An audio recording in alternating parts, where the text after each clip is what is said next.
Wah, kenapa kameranya udah nih?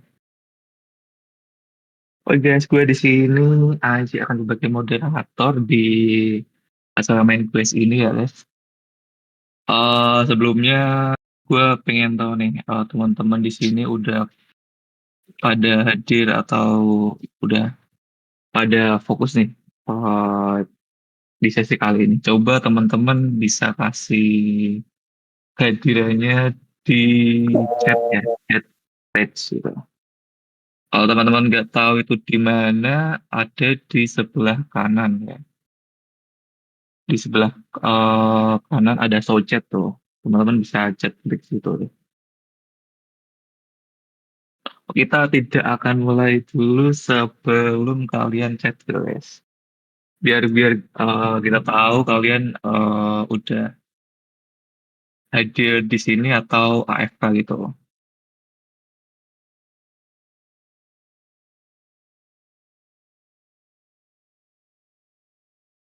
Oke, ada Etrama, Edir Bang. Ini gue pasti hafal bahasa Rusia ya. Pandrov atau gimana? Oh, AFK sini. Elkhoir ada di sini hadir. Press someone. Hadir, hadir. Rizal hadir, Fatih hadir, Rian hadir, Pimpin hadir. Ai hadir. Oke, mantap teman-teman. Iko hadir. Anjay, Rasya hadir. Siapa lagi nih? Siapa lagi yang mau absen nih? Aku juga mau di absen. Oke, Mas Kurniawan hadir di sini. Oke, terima kasih teman-teman atas apa ya? Meluangkan waktu kalian untuk mengetikkan hadir ya di kolom chat ya. Oke, tanpa lama lagi, gue akan jelaskan di sini kita bakal hands-on Unity untuk pertama kalinya ya, yang dimana ntar kegiatannya itu mungkin setup Unity, habis itu mempelajari interface-nya Unity serta komponen. Nah, teman-teman di sini yang kemarin udah install Unity, jangan lupa dibuka ya Unity-nya ya. Di sini ada yang udah ini nggak? Yang udah buka Unity-nya deh, bisa chat lagi deh yang udah buka Unity-nya. Atau enggak, ambil SS kalau perlu, nggak masalah juga. Aku udah buka Unity-nya bang, gitu. Karena emang eh, kali ini sesinya bakal langsung hands-on ke Unity sih, gitu. Gimana nih? Belum ada nih. Apakah lagi masih pada buka atau udah buka nih? Chat lagi lah ya. Gua tungguin nih.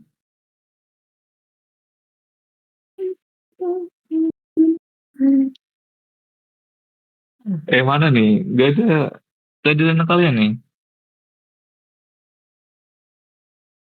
Yang masih belum buka deh. Mungkin bisa chat gitu. Masih loading bang gitu.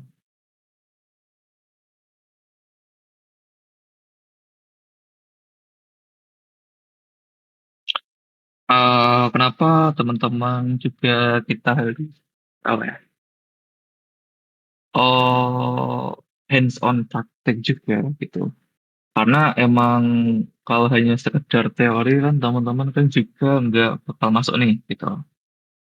Yang dimana kalau misal teman-teman cuma lihat Unity apa ya? Cuma ngelihat eh sebagai tutorial aja dan juga nggak diikuti juga buat apa gitu kan. Karena di YouTube pun juga banyak gitu. Yang dimana kalian itu ujung-ujungnya hanya sebagai konsumsi sebagai entertain aja guys. Yang dimana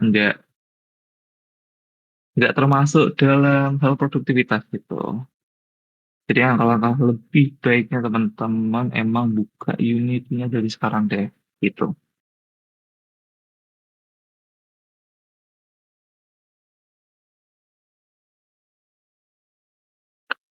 Mungkin teman-teman bisa apa ya?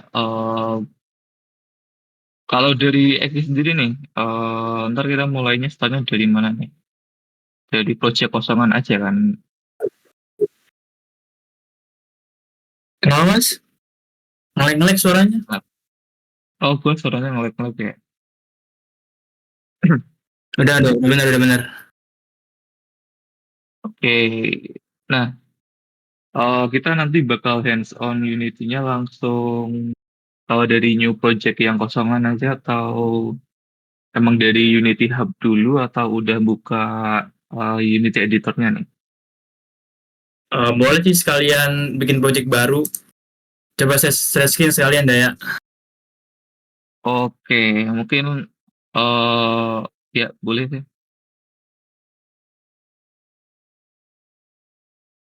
Nah kan kemarin kan kalian kan udah download Unity Hub-nya ya. Pastiin juga apa udah install editornya. Habis itu di bagian project ini nih, bikin new project. Editornya sendiri bebas kalau kalian downloadnya yang versi 6 pakai aja, kalau yang 22 juga nggak apa-apa. Sini saya pakai yang 6 aja. Kemudian pilih yang Universal 3D. Kemudian project name-nya bebas namanya. Di sini saya pakai Introduction Unity, Intro Unity aja. Jadi, langsung create project.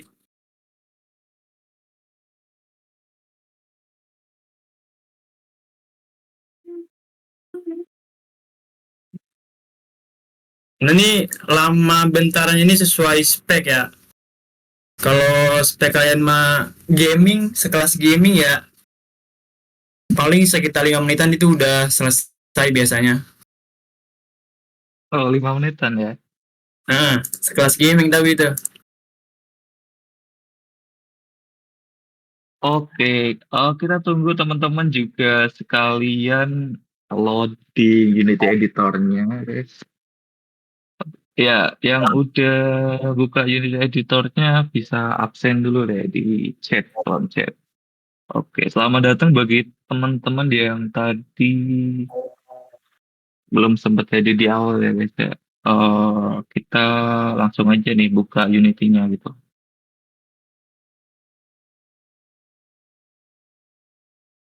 Oke. Sekalian nunggu ini pastiin juga udah download IDE-nya ya. Mau itu Visual Studio Code ataupun Community 2022 silakan pilih. Tapi saran saya kalau misalkan spek apa laptop kalian itu lumayan kurang, pakai aja Visual Studio Code.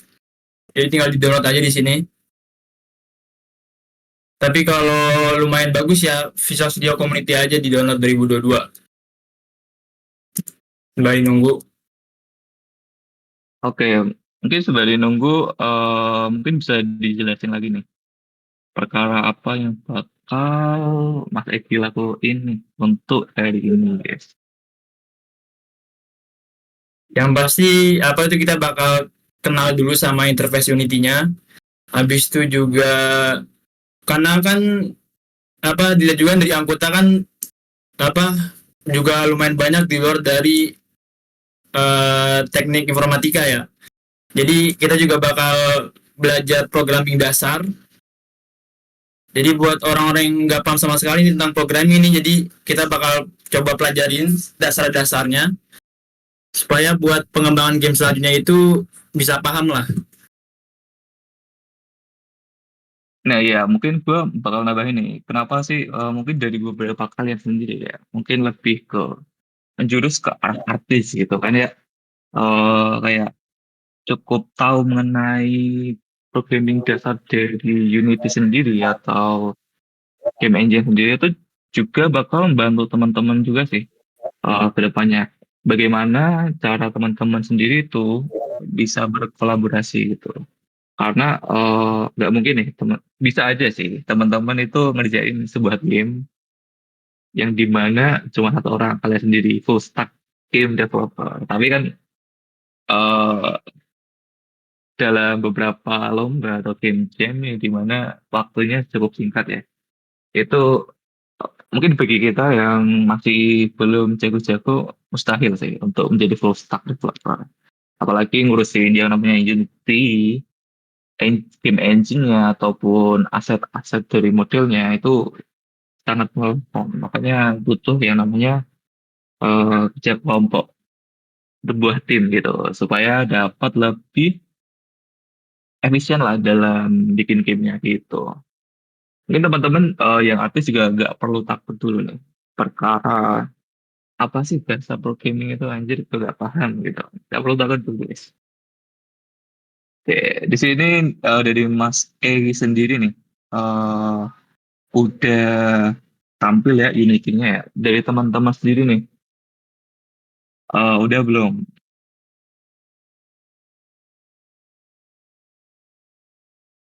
Yang misal kalau yang udah bisa lah kasih chat atau lambaikan tangan nih, boleh nih.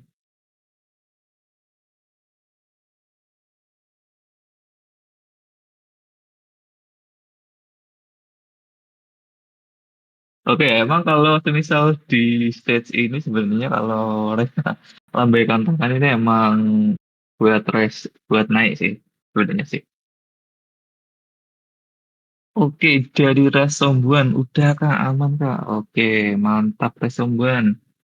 Ada Pravda di sini. Oke, udah fan. Anjay, pasti kamu pakai United 6 boleh. Kasih terbaru lah. Ya.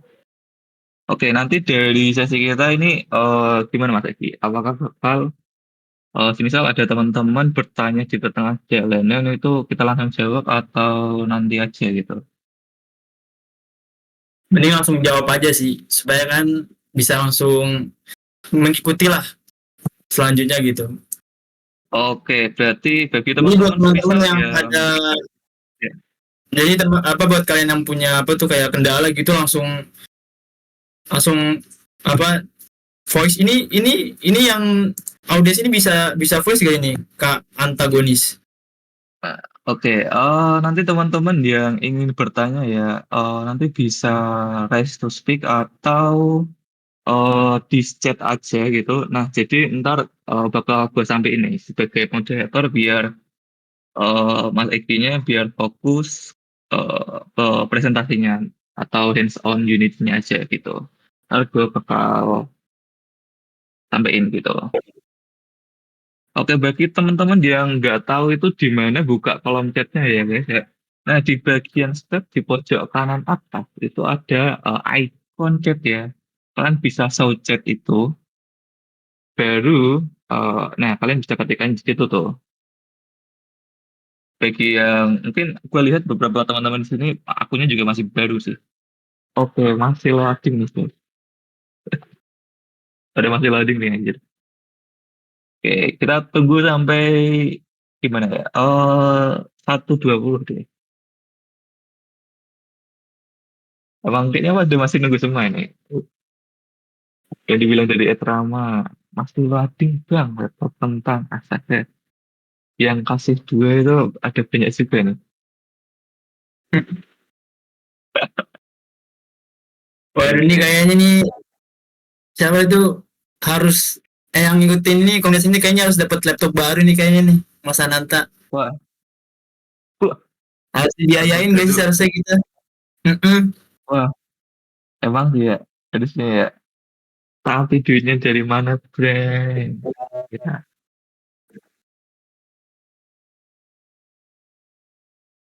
Sepertinya. kita perlu cari investor sih, Mas.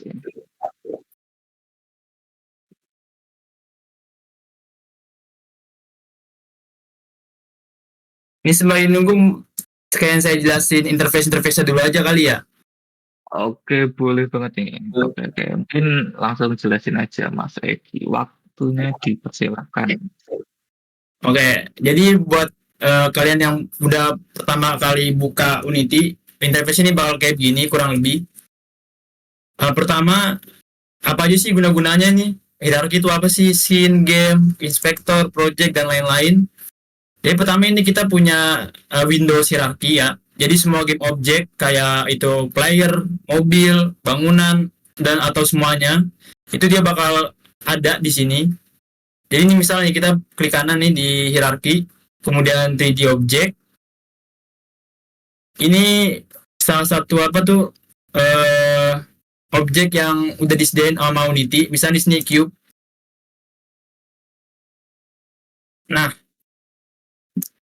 kalau kalian udah buat game objeknya nih di hierarki, di sini tuh bakal kelihatan gitu. Nah, sini ini sendiri itu guna buat kita ngedesain game kita. Misal desain map, mau desain level, apapun itu kita pakai di Windows Scene. Nah, buat ngatur posisi kamera di sini nih, kalian bisa klik kanan aja atau enggak klik mouse tengah, ya middle mouse. Kemudian kalau mau ngegerakin itu kalian bisa klik kanan terus WASD. Gitu. Nah, kemudian buat manipulasi objeknya nih di cube kita ini nih. Ini pertama kita punya beberapa tools di bagian sini. Pertama ada move tool, atau kalau bisa kalian cek W itu shortcutnya ya, shortkey-nya itu W. Di sini ada, karena kita bekerja di 3D space, jadi ini ada X, Y, sama Z axis gitu loh. Tapi kalau kalian pas bikin projectnya itu di 2D, universal 2D, itu dia cuma ada X sama Y-nya doang. Nah, di sini kalian bisa gerakin aja, mau itu Z axis, X axis, sama Y axis. Nah, ketika pas digerakin, kalian lihat di bagian inspektor, ini di bagian transform itu posisinya dia juga ikutan berubah. Jadi selain kalian bisa ngubah atau manipulasi objeknya di scene, juga bisa di inspektornya gitu. Nah, selain move tool, ada juga yang namanya rotate tool, atau shortcutnya itu E. Ini buat rotasi game objek kalian. Habis itu juga ada scale tool atau R.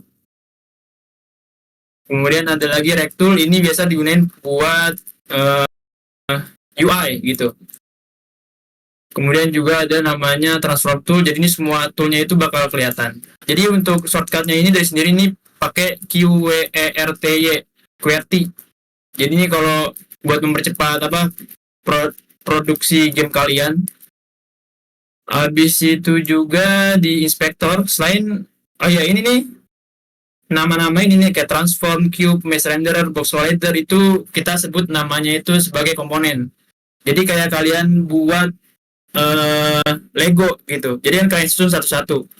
Di sini nih, kalau kalian buat klik kanan terus di objek cube, jadi dia Unity itu udah nyediain template-nya. Jadi dia ada komponen transform, cube, mesh renderer, atau box collider. Kalian juga bisa buat sendiri sebenarnya, bisa nih create empty. Kemudian kayak tambahin komponen mesh filter. Jadi mesh filter ini itu ngebentuk game objek kalian. Unity udah nyediain beberapa kapsul, silinder, plane, sphere. Bisa di sini kapsul. Nah, ini masih belum kelihatan karena kita belum ngerender. Jadi ada komponen lagi, namanya itu renderer. Mesh renderer. Ini warna pink karena kita belum masuk materialnya. Bebas materialnya apa aja, tapi secara default namanya lead.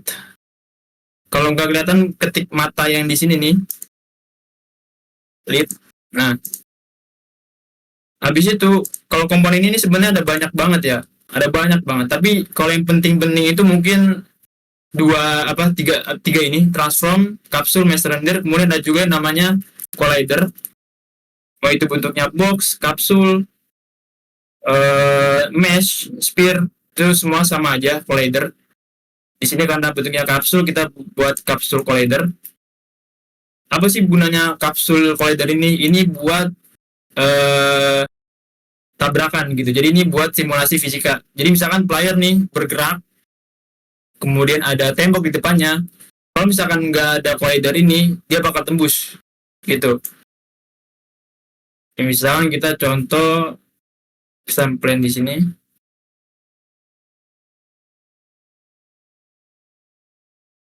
Habis itu komponen yang penting lagi itu ada namanya rigid body. Jadi ini buat ngeaplikasiin fisika. Mau itu mass, berat massnya, kemudian use gravity, kinematik, bla bla bla. Ini kalau kalian coba play ya.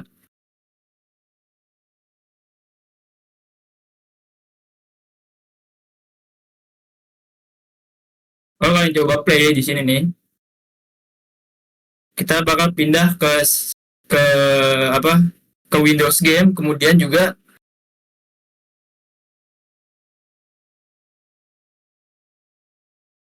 Kemudian juga game objek kita ini nih, itu dia ngaplikasiin gravitasi. Gitu petir cok. Nah kalau misalkan capsule collider ini kalian nggak punya nih, itu dia bakal tembus aja gitu. Jadi itu sih beberapa komponen penting yang ada di Unity. Jadi ada collider, rigid body, kemudian juga transform, mesh filter ini buat bentuk objeknya, kemudian juga ada render buat nge-render objeknya gitu. Sebenarnya komponen sini ada banyak, kalian bisa cari satu-satu, tapi yang penting beberapa yang penting untuk saat ini itu kalian cukup tahu ide aja berapa. Dan juga di Windows Project ini buat nyimpen aset kalian, mau itu player, ya musik, audio, apapun itu di project sini. Kemudian untuk konsol sendiri itu dia buat berguna itu di saat kalian buat ngoding. Jadi kalau ada error, ada warning atau log itu kelihatan di bagian konsol. Nah, ada pertanyaan gak nih buat interface-interface yang ada di Unity? Keren banget, siapa ini? Oke, teman-teman. Nah, bagi teman-teman yang baru bergabung itu kita langsung hands on ke Unity-nya ya. Jadi langsung teman-teman buka Unity. Nah, teman-teman yang misal masih belum paham atau masih pengen bertanya mengenai interface bisa nih ditanyakan. Langsung dari raise speaker boleh atau chat gitu kan. Kayak semisalnya apa ya? Mungkin kayak file edit, asset, game object itu apa kak yang ada di atas ya?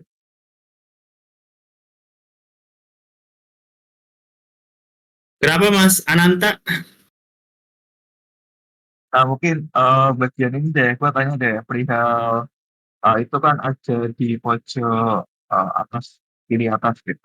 Itu ada file edit. Nah, itu ada beberapa kayak game object, komponen, service itu, job boards itu, window. Oh, jadi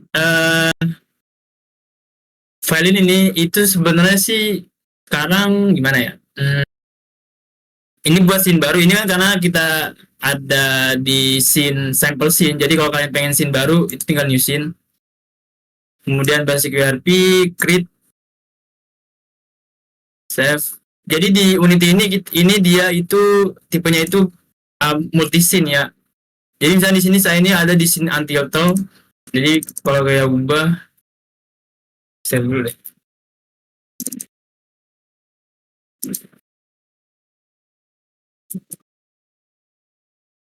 Jadi scene ini nih biasanya ini guna buat level kalian gitu. Misalnya di sini nih sampel scene ini buat level 1, kemudian di sini buat level 2. Nah, jadi kalian bisa buat map itu secara dinamis. Jadi nggak berpengaruh satu sama lain.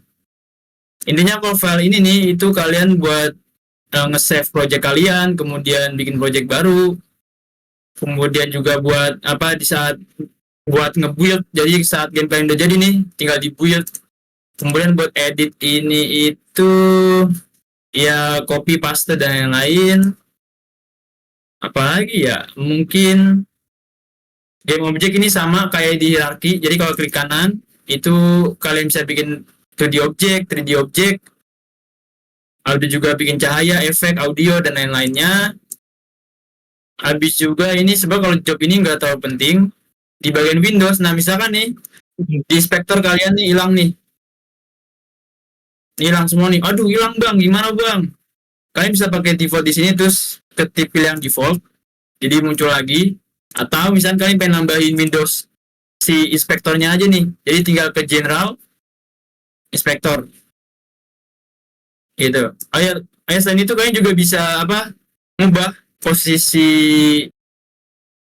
interface kalian ini mau kayak gimana aja. Tadi kalau saya sih biasa kayak begini. Jadi biar kelihatan saya bisa ngubah scene-nya juga bisa ngelihat dari sisi gameplay-nya. Itu sih. Mungkin ada lagi pertanyaan mungkin? Lupa. Mungkin ini sih. Nah kan dari gue dulu ya. Nah, itu kan ada scene sama game. Nah itu bedanya apa sih? Kenapa mas? Apa gue sekarang gue gak masuk ya? Enggak, ini perkara teganggu hujan ini suaranya nih. Saya coba pakai headset. Cik, cik. Yuk, masuk kah?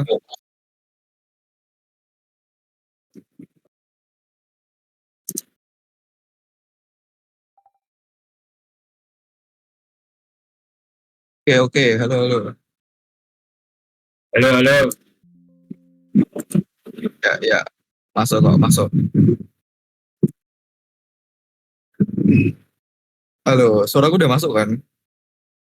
Masuk, masuk. Oke. Nah, itu kan ada scene, ada game tuh.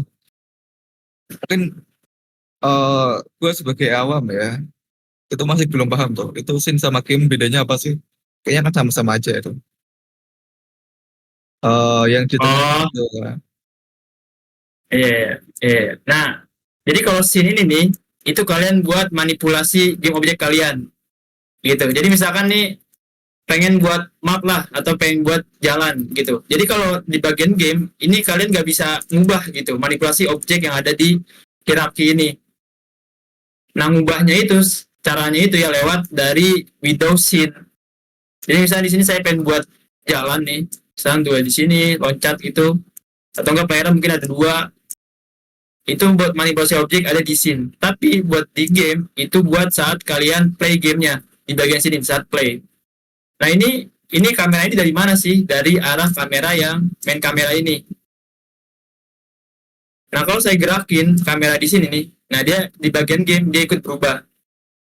Nah kan ini gambar ada buram ya, ini kalian tinggal di VSpec ini ganti ke Full HD atau mungkin 16:9, bebas sih Full HD misal. Nah jadi yang nentuin kamera dari game ini nih ada di main kamera di sini di hierarki. Jadi misalnya kalian rotasi di sini, itu dia. Jadi beda utama antara scene sama game. Kalau scene ini itu buat kalian eh, ngebentuk level kalian gitu. Nah kalau di game ini saat kalian play, ini saat menjalankan gamenya ini kalian di Windows game. Itu sih perbedaan utamanya. Gimana Kak Anta? Oke, oke, oke. Mantap, mantap. Oke, bagi teman-teman, mungkin kalau semisal teman-teman udah paham, bisa ketik paham, paham, chat ya. Atau semisal ada pertanyaan, Yes, ya. jangan sungkan-sungkan ya, langsung. Atau enggak mau request naik juga enggak masalah. Gitu. Ada nggak nih pertanyaan mengenai Windows lagi nih? Atau mungkin bisa dilanjut gitu. Kalau nggak ada saya lanjut ya. Oke, sepertinya lanjut saja Bang. Siap Bang. Nah, kalian kan lihat nih di bagian apa setiap objek ini punya komponen-komponen masing-masing atau punya eh, punya apa legonya masing-masing gitu. Nah, kalian juga bisa bikin komponen kalian sendiri itu secara custom. Dimana misalkan di sini kita coba apa custom komponen.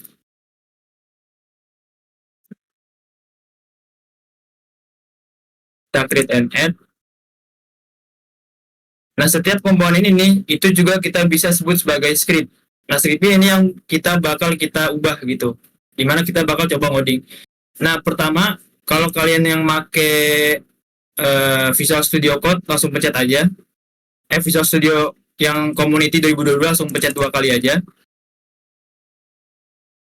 Nah ya, ini karena saya sudah mengintegrasikan VS Code ke Unity. Caranya itu buat kalian yang pengen coba pakai VS Code karena speknya kurang mumpuni, mungkin kalian ke preference, ke edit preference, kemudian pilih external script editor dari Visual Studio ke Visual Studio Code. Misalkan nggak ada, kalian cari browse aja di file.exe Visual Studio Code-nya. Gitu. Kemudian setelah itu kalian ke Windows, kemudian ke Package Manager, ke Unity Registry, kemudian cari yang namanya itu editor.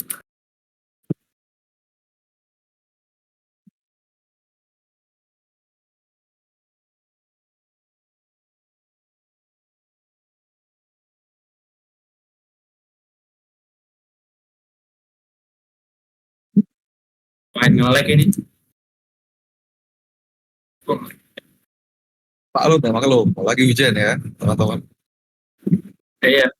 Ini saya tadi nge-lag ini, Mas. Ya, sedikit aja sih. Tapi udah aman lagi. Nah, pastiin kalian ini udah download namanya Visual Studio Editor ini. Kalau udah download,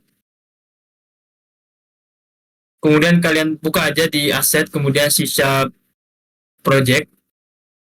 Nah, terus pergi ke tab Extension di sini. Kalian cari yang namanya itu C#. Kalian download aja nih C# yang biasa ini, atau DevKit kalau kalian pengen yang semuanya. Tapi saya download C# aja, kemudian juga install extension Unity. Yang bagian sini, jangan diinstal. Nah, kalau udah, nanti kalau udah ada kelihatan project satu ini nih, jadi udah aman. Misalkan belum, kalian tunggu aja, biasa itu nginstal dependensinya dulu, kira-kira sekitar ya sesuai kecepatan internet kalian lah. Nah, kalau udah diinstal, pastiin ketika kalian ketik Ctrl space, itu IntelliSense atau bantuannya itu udah muncul semua gitu loh. Jadi ini buat mempermudah kalian dalam programming gitu.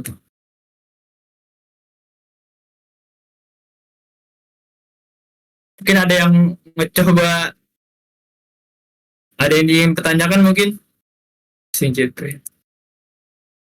Mungkin teman-teman semisal coba instalasi extension di VS Code-nya tapi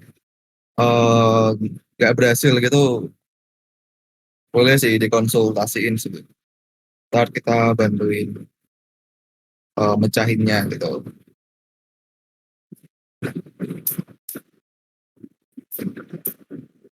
Ya bener banget. Soalnya nih sekarang udah ada mulai yang ini, udah mulai ada yang gagal nih. Aduh.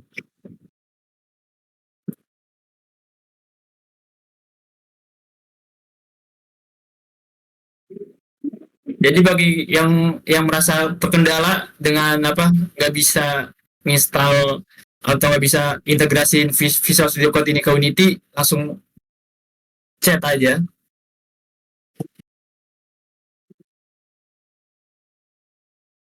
Tapi kalau kalian yang pakai Visual Studio Community 2022 ataupun JetBrains, itu udah langsung bisa seharusnya ya.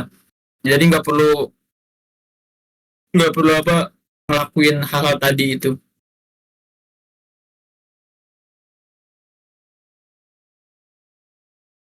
Sepertinya belum ada yang gagal. Masih bisa semua nih kayaknya.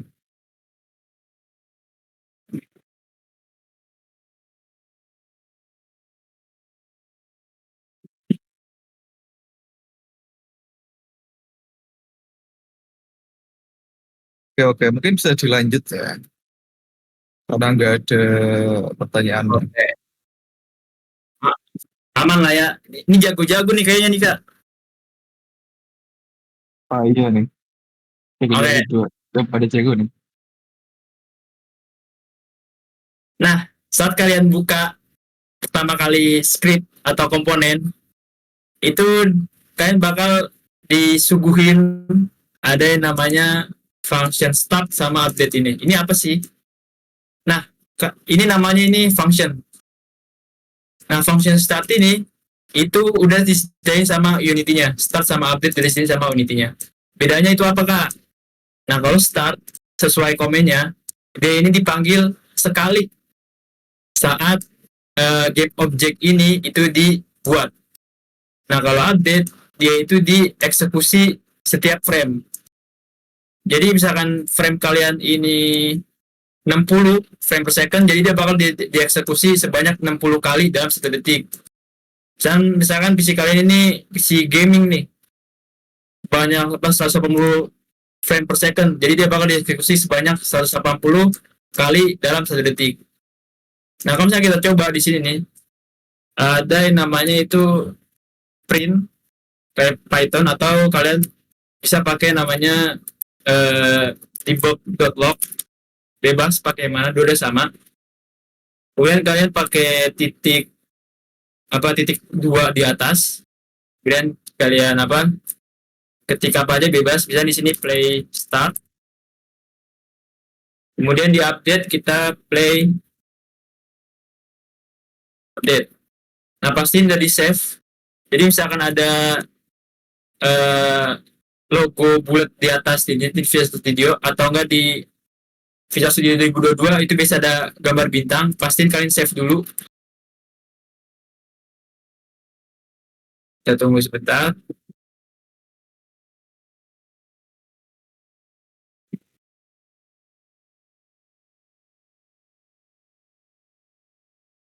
Nah, ketika kita play, lihat nih, kalau fungsi start kita yang di kode yang di box.log saat ini itu dieksekusi cuma satu kali doang. Tapi buat yang update itu dia dieksekusi terus-menerus sampai gamenya berhenti. Jadi dia bakal dieksekusi terus-terus sesuai dari frame kita. Gitu.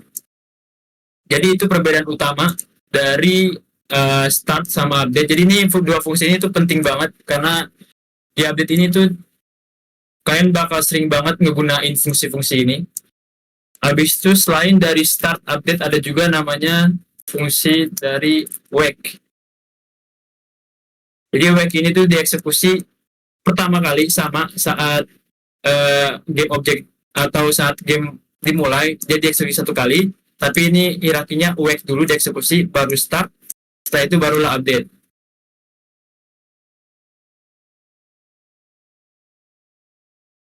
Nah, mungkin setelah ini kita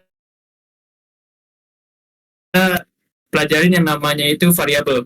Di C# sendiri itu dia punya beberapa data type kata. Nah, kalau string kalian harus pakai namanya. Halo, atau gue yang nge-lag ya? Apa tuh? Kenapa, Kak? Nge-lag. Tiba-tiba nge-lag nih. Kayaknya saya deh. Nah, mungkin off cam aja gak masalah sih. Kalau misal nge-lag ya, bakal nge-lag gitu.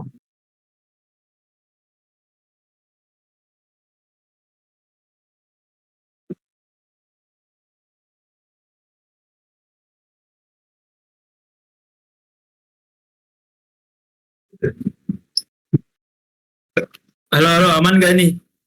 Oke, aman.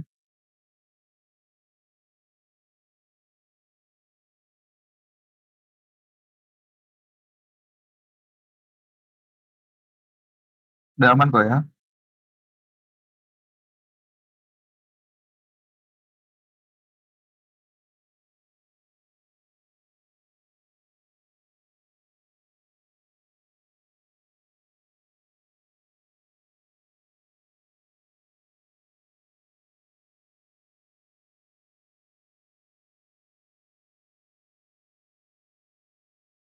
Oke, tadi banyak teman-teman yang lagi typing nih, lagi menyusun pertanyaan nih.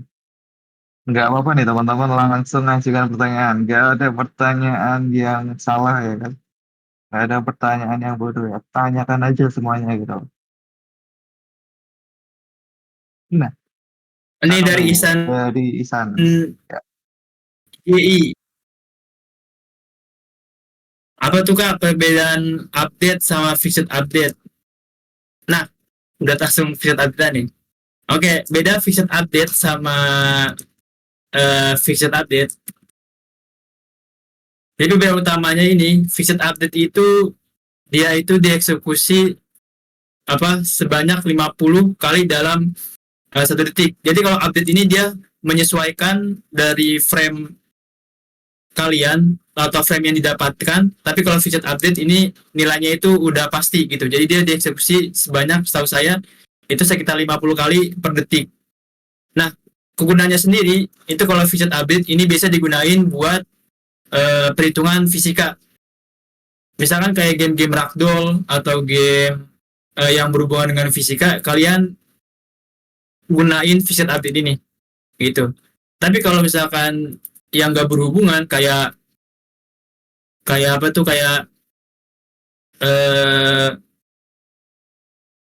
menentukan input atau nggak menghitung matematika biasa, kalian bisa pakai update.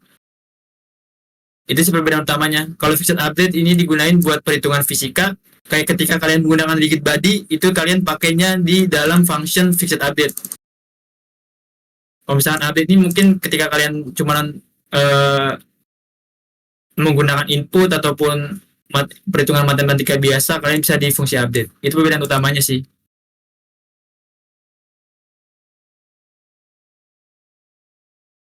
Oke, dari Insanji udah terjawab kan ya pertanyaannya kan ya? Atau ada pertanyaan selanjutnya nih mengenai dua hal tersebut, tinggal update dan fix update gitu.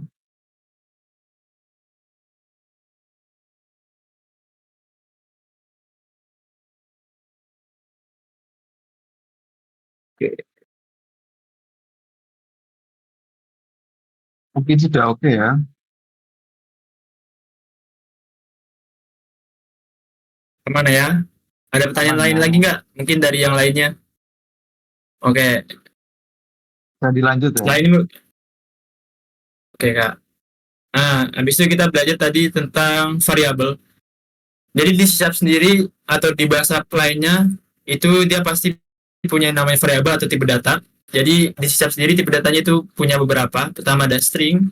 Ini dia buat nyimpan kata-kata.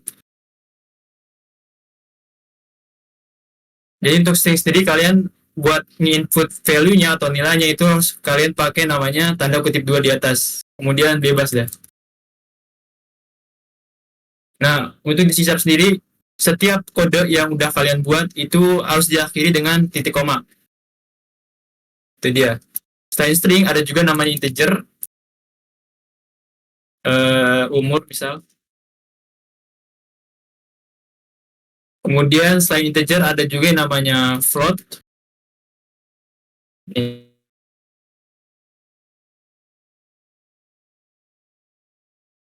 Oke, sepertinya nge-lag lagi dari Mas Edi sendiri. Float gitu. Jadi yang namanya itu nggak ada komanya. Tapi kalau misalkan float ataupun double itu dia menyimpan nilai float atau nilai koma di belakangnya. Perbedaan utamanya itu doang. Kemudian terakhir ada juga yang namanya itu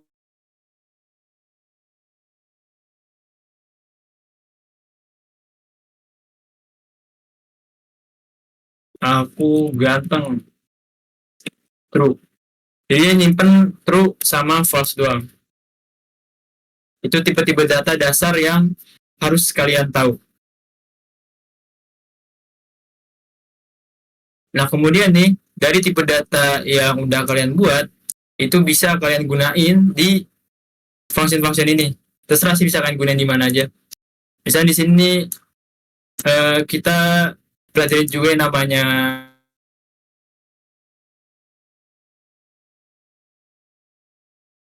Oke, halo Mas Egi, sepertinya Anda nge-lag nih. nge-lag. Oh, ya. Mungkin off-cam aja gak apa? Ya, lebih lancar aja.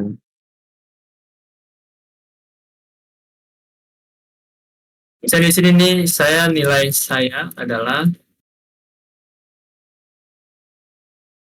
nah buat ngegunain variabel untuk nge-log atau menampilkan nilai di konsol itu kalian bisa pakai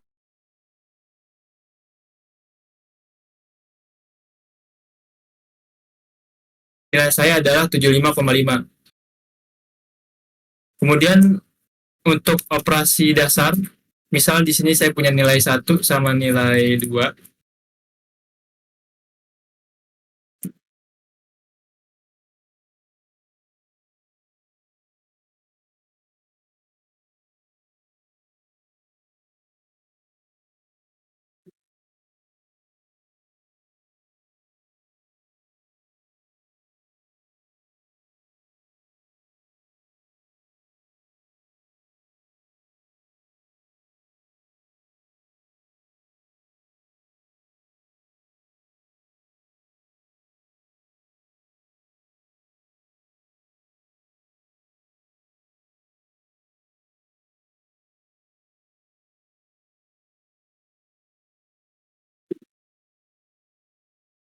Untuk operasi dasar sendiri ada, kita bisa pakai tambah, kurang, kemudian kali, juga bagi. Untuk kali, kalian pakai asteris, gambar bintang. Kemudian untuk bagi, kalian pakai yang namanya itu tanda apa ini? Miring, Slash ya. ya slash. Jadi saat kita coba kita play.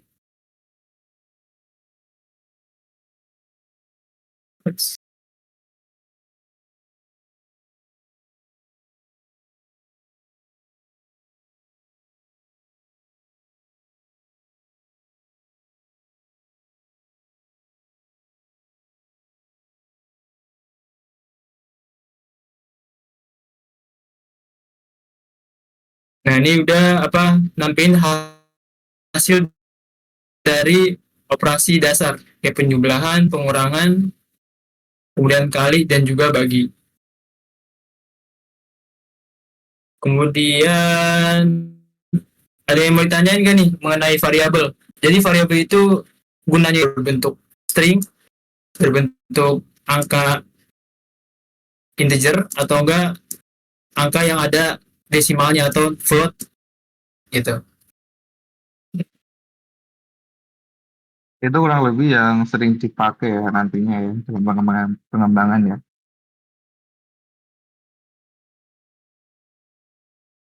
Iya.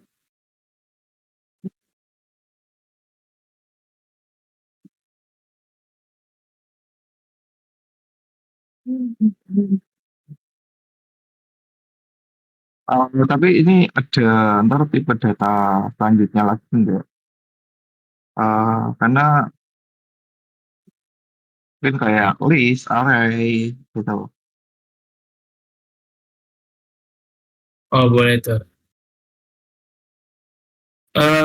Untuk array apa? Kalian bisa nyimpen data ini saya satu-satu, misalnya nilai 1, nilai 2, nilai 3, kemudian nilai 4. Itu kan kalau banyak itu kan kurang ya. Kita juga bisa nyimpen data itu secara menggunakan kayak array. Jadi itu nyimpen data itu menyimpen data eh, secara banyak.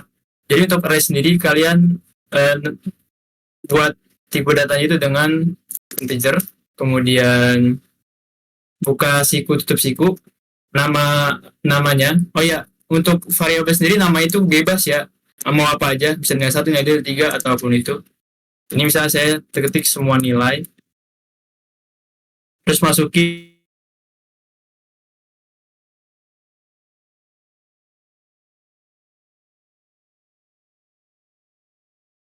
Oke, sepertinya nge-lag lagi. Oke.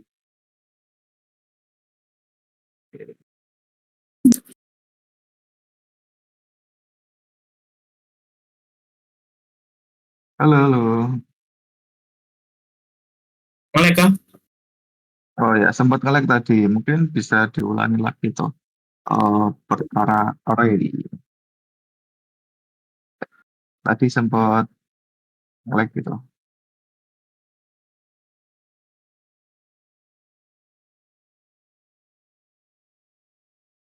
Oke, jadi kalau array itu dia tipe data, tapi dia menyimpan banyak. Jadi dia kayak seperti kontainer gitu yang menyimpan banyak tipe data gitu. Untuk pembuatannya sendiri, kalian bisa integer, kemudian menggunakan buka siku tutup siku, namanya, habis itu new integer 10. Jadi dia bakal nyimpen sebanyak 10 tipe data berbentuk integer. Nah, cara kita masukinnya itu dengan semua nilai, kemudian indeksnya. Jadi untuk array sendiri, dia ini pakai namanya indeks. Misalkan di sini ada nilai 5, 6, 3, 12, 45, 17. Nah, ini dia dimulai dari indeks 0. Kita ngakses nilai 5 ini, itu dimulai dari indeks 0, 1, 2, 3, 4, 5. Jadi misalkan di sini nih, indeks 0, itu saya mau isi dengan nilai 2. Kemudian indeks 1, saya isi dengan nilai 5. Kemudian indeks 2, isi dengan nilai 10. Nah, jadi nih, di array yang kita buat di semua nilai ini nih, dia bakal nyimpen nilai dengan indeks pertamanya itu dia 2, kemudian 5, juga 10. Gitu. Untuk akses sendiri, kalian bisa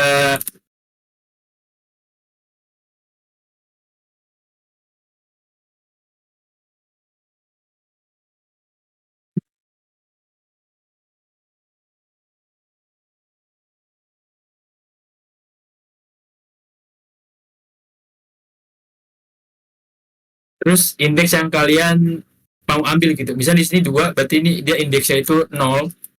Kemudian kalau kalian pengen dapetin nilai 10, jadi dia karena dimulai dari 0 berarti 0, 1, 2. Jadi dia ada di 2 sini. Gitu sih. Ini buat tipe data array.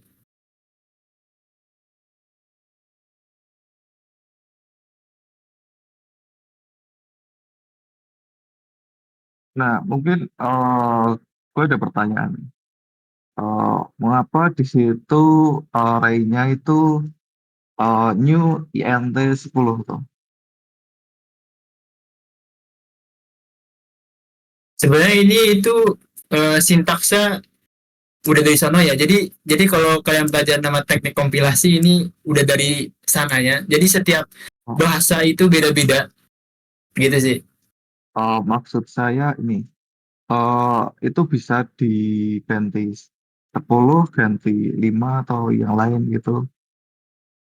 Oh bisa. Jadi 10 ini tuh total nilai yang bisa kalian simpan. Jadi misalkan isi cuma 2, walaupun jadi ini cuma nyimpen nama total dengan 2 tipe data. Jadi dia cuma 0 sama 1. Jadi misalnya saya akses 2, dia ini seharusnya bakal keluarin output berapa ya?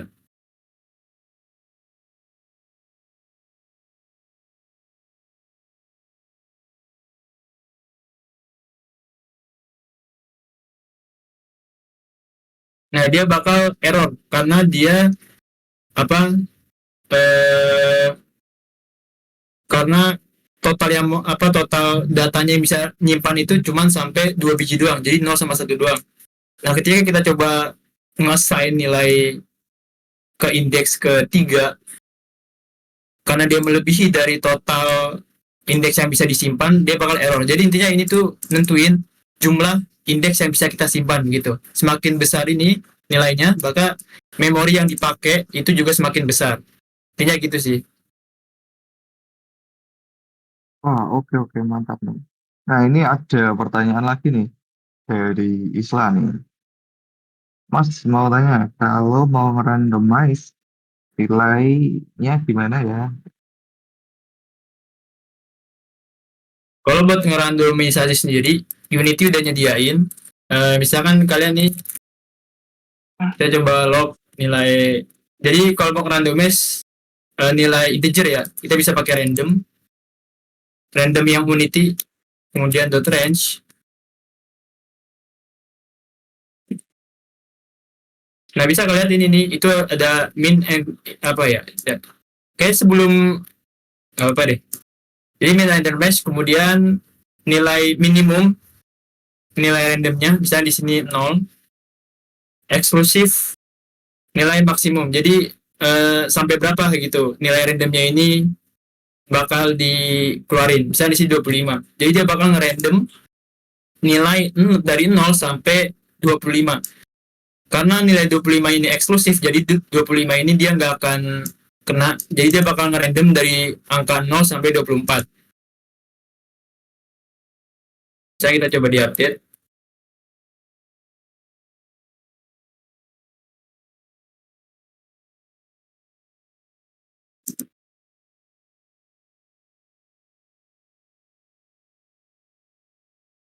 Nah, jadi lihat, jadi dia bakal nampilin apa hasil 4 24 22 16 bla bla bla 1 17. Jadi gitu sih salah satu cara buat ngedapetin nilai random. Jadi kita kalian pakai fungsi yang namanya range dari kelas random. Jadi random.range 025. Nah, sekalian kita belajar namanya fungsi. Oh ya, sebelum itu variabel ada yang ditanyain gak nih? Sebenarnya udah paham semua nih. Bisa dilanjut aja. Sebentar, masih lagi typing nih. Oh iya, lah kita ini. Kita tungguin. Tidak apa-apa.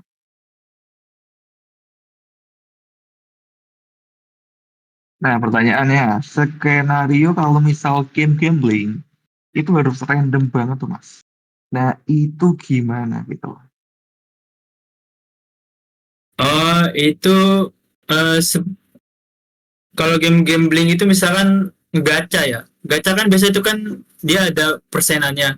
Sebenarnya lebih ke arah hitungan matematika sih. Jadi misalkan di Genshin lah, dapetin SSR itu kan bisa persennya cuma 0,1% gitu.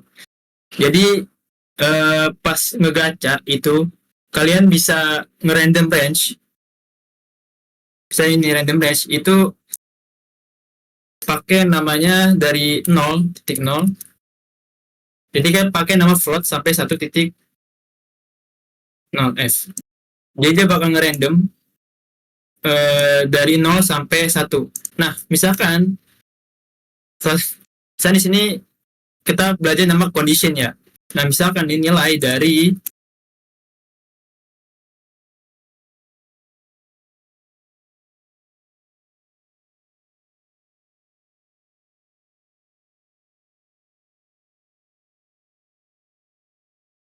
misalkan nilai dari random value ini dia itu lebih kecil dibanding 0,1. Nah, kalian baru bisa dapetin yang namanya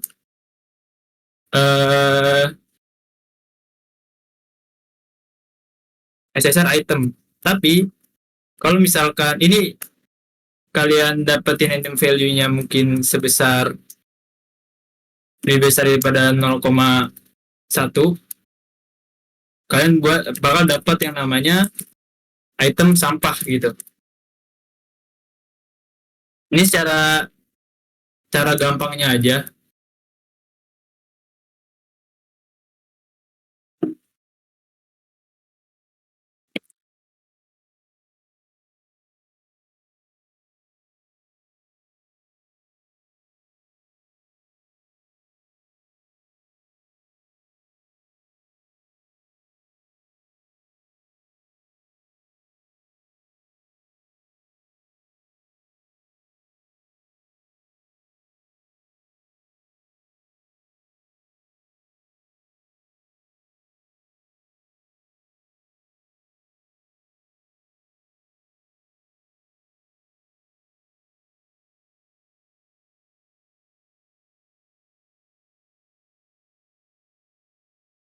Jadi ini misalkan saya eksekusi kode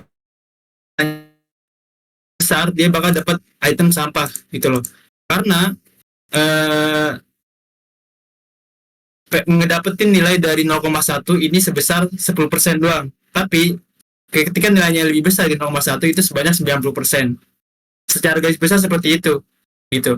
Jadi kalau misalnya kalian random range ini kalian pakai F atau pakai nilai desimal, jadi dia bakal ngedapetin ya dari 0,0 sampai 0,99 gitu. Jadi kalau kalian coba gacha terus nih, kebanyakan kalian buat item sampah. Jadi kemungkinan dapat item SSR itu, nah ini baik dari 1, 2, 3, 4, 5, 6, 7. Jadi sampai 8 kali kalian ngegacha baru dapat SSR item. Secara gaji besar kayak gitu. Gitu Kak. Kak siapa? Isla. Mungkin gue nambahin dikit ya. Sebenarnya perkara randomize itu di game itu sebenarnya juga nggak random juga gitu. Itu ada Iya. pola yang harus dibikin juga gitu. Makanya kalau mungkin ini masuk ke ranah game design. Sebenarnya kalau studi case-nya Genshin Impact gitu, gue pernah dapet papernya yang ngebahas perihal bagaimana perhitungan dari gacanya Genshin Impact gitu. Itu sebenarnya ada rumus matematikanya di situ gitu. Yang dimana itu rumus itu ya diarahkan supaya lebih menguntungkan developer gitu. Kebanyakan gacha kalian jadi lebih sampai itu gara-gara perhitungan itu. Itu salah satu yang Bener banget. jelasin Mas Egi itu salah satu cara simple mudahnya gitu. Perihal Sebab randomize. kalau sebenarnya game gacha itu banyak caranya. Ada beberapa pola juga yang dibuat sama developer. Misalnya kalian udah ngegacha nih sebanyak kira-kira ngerandom antara 50 sampai 60 kali gacha nih udah pasti dapat SSR gitu juga bisa gitu. Jadi banyak cara sebenarnya. Gitu Mas Isla. Itu salah satu contoh gampangnya aja kayak gitu. Oke. Aduh. Lanjut kan nih Mas Ananta. Oh, ini dari Isla ini OTW cuan buat game judi. Astagfirullahaladzim. Oh, Jangan ya. aduh. Bagus ya. Tapi kalau kalian semisal sebagai game developer tapi malah terjebak dalam judi, itu otak kalian yang perlu dipertanyakan itu ya. Oke, mungkin bisa lanjut saja. Oke, karena nggak ada yang tanya variabel, kita coba function sekarang belajarin function ya. Apa sih itu function? Jadi function itu kayak kita buat blok kode di mana kita bisa panggil di mana aja gitu. Saya di sini kita buat function bebas apa mungkin namanya ya log darah mungkin.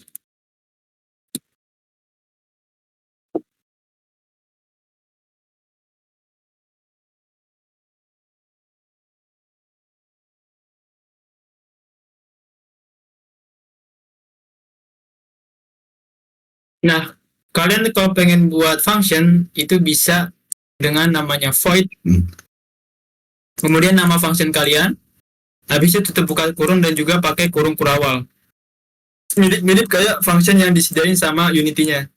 Kayak start update ini namanya function. Ya, apa sih keuntungannya function? Jadi misalkan nih di start nih eh kalian pengen log darah sini. Nah, kalian bisa manggil beberapa kali gitu loh. Jadi misalnya di sini nih dia bakal ngeprint sebanyak 1, 2, 3, 4, 5, 6. Sebanyak 6 kali dia bakal coba ngeprint. Kemudian keuntungan lainnya nih, misalkan function kalian itu dieksekusi itu di mana-mana gitu. Nah, misalkan kalian pakai cara biasa, misalkan di sini kalian pakai cara biasa nih, di sini, kemudian di sini, sini juga. Nah, kalau kalian pengen ngubah, kalau ada pengen dirubah nih, misalnya terpairannya ini 90 gitu loh. Kalian harus ngubah satu-satu kodenya. 90 di sini, 90 di sini, 90 di sini, dan sebanyak berapa banyak kode yang kalian buat. Tapi dengan function, cuman ngubah satu di sini aja nih, kalian udah ngubah semua nilainya. Gitu. Jadi misalnya kita coba play, mana itu? Selesai ini dieksekusi sebanyak 3 kali.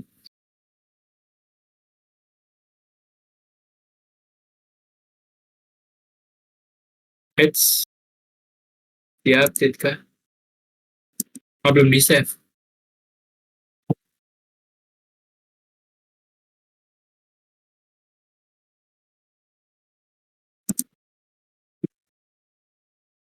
Oh, dari Pravda ini kita ya mungkin coba bisa keluar dulu, habis itu bergabung lagi ya.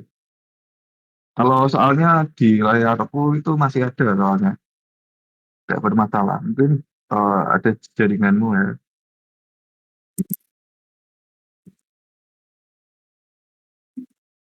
Jadi ini function ada yang bertanyain, oh ya, selain apa tipe data void, jadi void ini itu kayak return type-nya. Jadi function sendiri dia bisa nge-return bentuk lain, jadi bukan void, misalkan di sini integer. Nah, jadi dia bakal ngebalikin nilai integer. Jadi kalau kalian gak ngebalikin nilai itu dia bakal ada error. Misalnya di sini berarti ada return 0.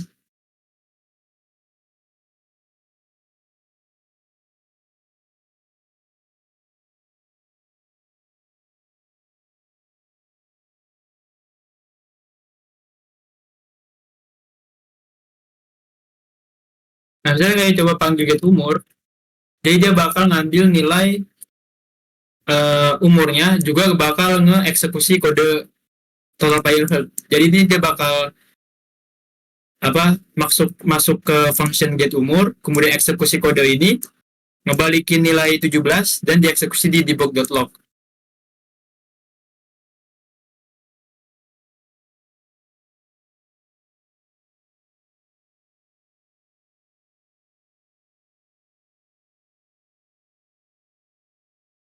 Nah,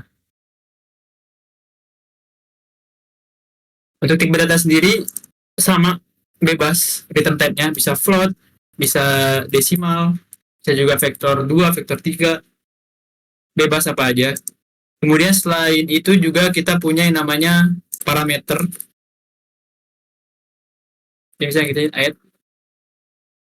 Untuk parameter sendiri tipe datanya juga bebas, bisa integer, float, dan lain-lain. Integer, kemudian nama parameternya, di sini misalnya saya pasang nilai 1, kemudian integer nilai 2. Nah, kemudian kita bisa bikin operasi result,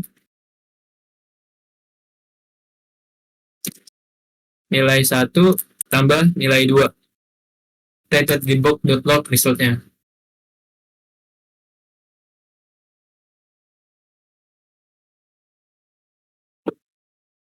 Nah, keuntungan parameter sendiri, jadi kita bisa nentuin nilai yang bakal dieksekusi di kode di fungsi add ini itu apa gitu. Misalnya di sini saya pengen 5 sama 10. Kemudian juga selanjutnya saya pengen 10 sama 20. Nah, jadi ini buat function add yang pertama dia bakal ngejumlahin nilai 5 sama 10. Jadi apa nilainya itu resultnya itu dia bakal bernilai 15. Kemudian buat fungsi yang kedua dia bakal bernilai 30. Itu dia. Jadi bisa kita coba.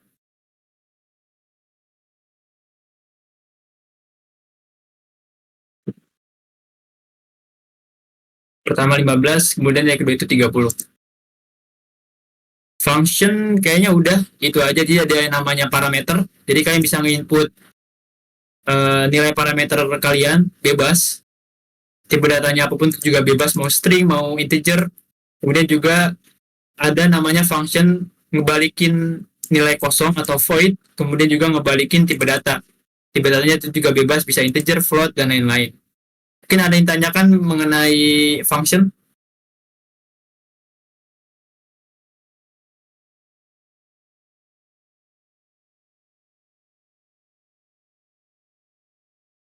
Ada yang ditanyain nggak nih Oh, ini. mengenai function?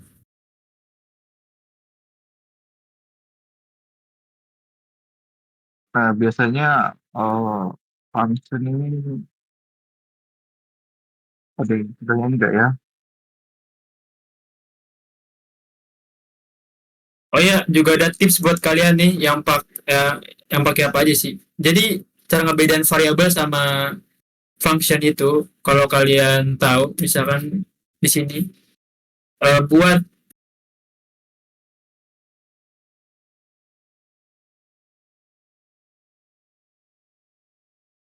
jadi kalau variabel, kalau dari bentuknya itu kayak bentuk balok, kemudian kalau function itu bentuknya itu kubus. Jadi itu yang ngebedain kalau dari icon ya. Itu sih. Kemudian juga kalau function pasti dia pakai namanya kurung buka tutup tutup kurung gitu.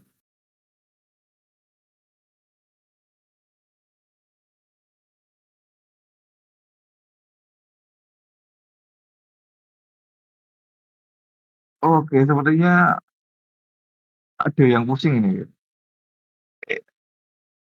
Absen yang udah paham sama yang Kucingnya kayak masih pusing itu. pusing. Next. Kalau misal teman-teman masih bingung bagian mana, tanyain aja ya. Atau yang pusing, ya, boleh nih, chat nih. Saya masih pusing gitu. Nah,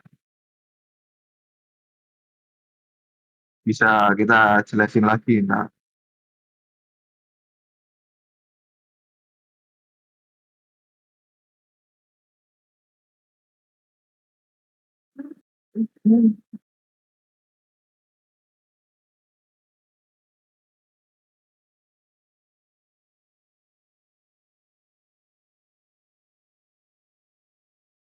oke, sepertinya masih aman ya. Ya. Aman atau pusing nih, saya nggak tahu nih.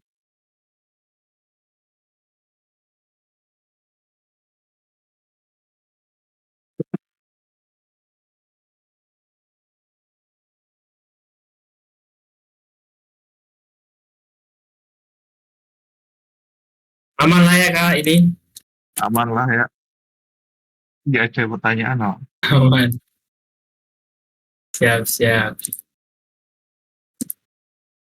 Oke selanjutnya ini bentar lagi nih kita pelajarin apa pemrograman dasar bentar dikit lagi sisa kondisi sama looping. Jadi pertama ada kondisi. Jadi teman-teman tadi udah lihat saya tadi pakai namanya if.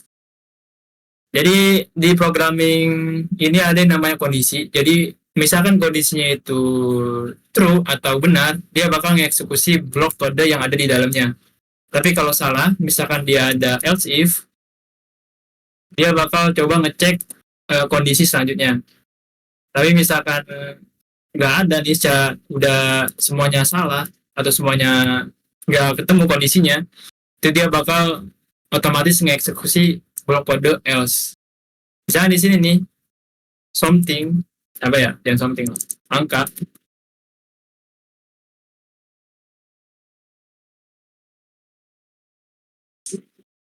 Misalnya ini angka itu sama dengan 5, dia bakal ngeprint saya punya angka 5.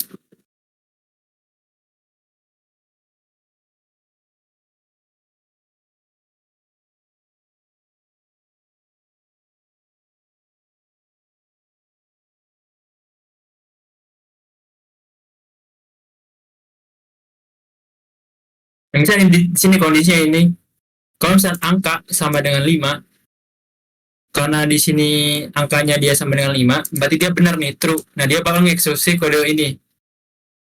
Nah, karena dia true, kode yang di else ini nih, dia nggak akan dieksekusi. Gitu. Jadi misalnya kita coba play.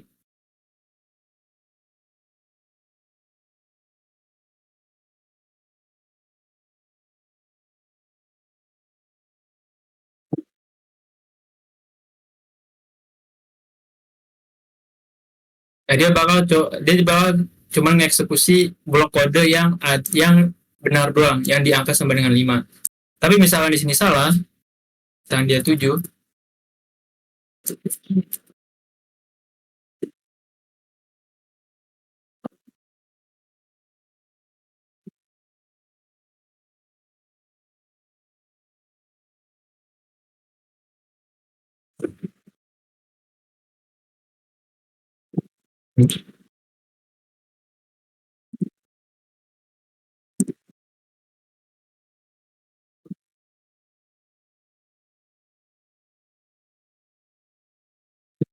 nah dia bakal mengeksekusi kode yang else ini. Karena di bagian angka ini dia karena bukan 5, ini salah, dia bakal nge-skip dan mengeksekusi kode yang selanjutnya di else.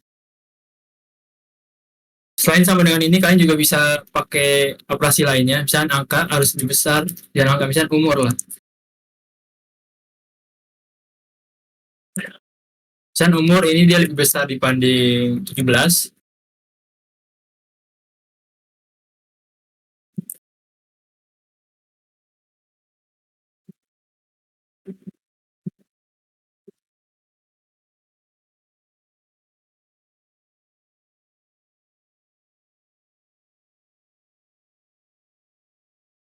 Saya lebih besar, lebih kecil daripada 5.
Nah, misalnya umur 1 dia balita karena dia lebih kecil dibanding 5. Kemudian misalnya umurnya dia lebih besar daripada 17, dia eksekusi kode ini.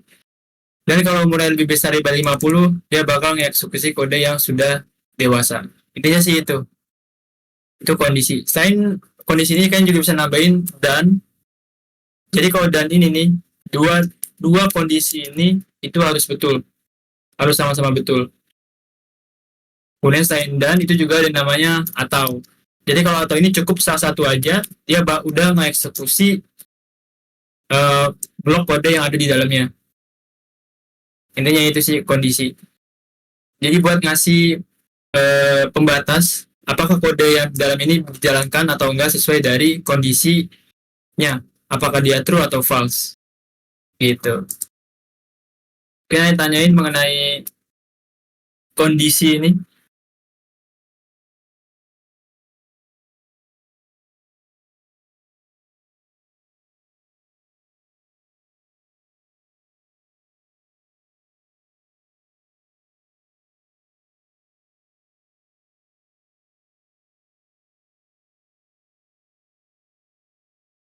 Teman-teman udah pada semakin paham atau semakin bingung?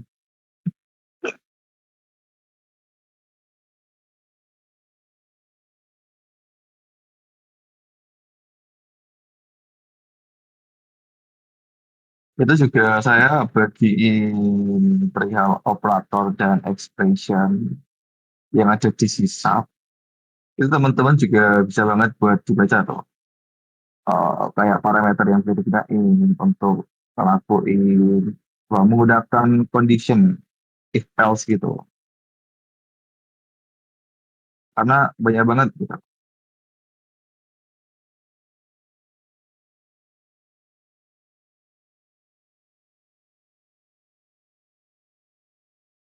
Nah, ini juga kalau teman-teman dari terutama jurusan Ilkom ya, atau mungkin jurusan yang lain juga ada yang namanya gerbang logika gitu.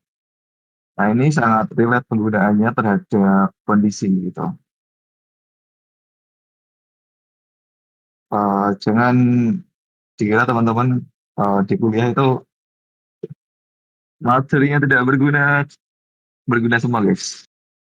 Saya jamin.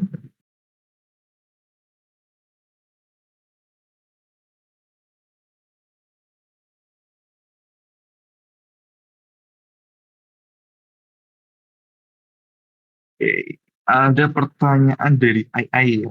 AI. Susahan mana bang? C++ apa sih sub nih? Nah, kalau dari Mas Eki sendiri gimana nih? Susahan mana nih? Susah C++ lah, jelas.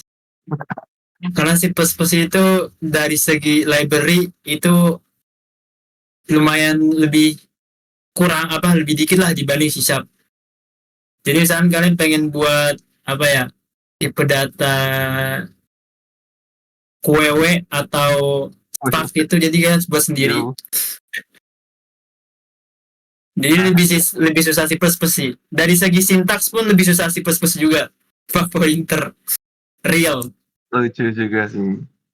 Apalagi manage uh, kill page juga sih.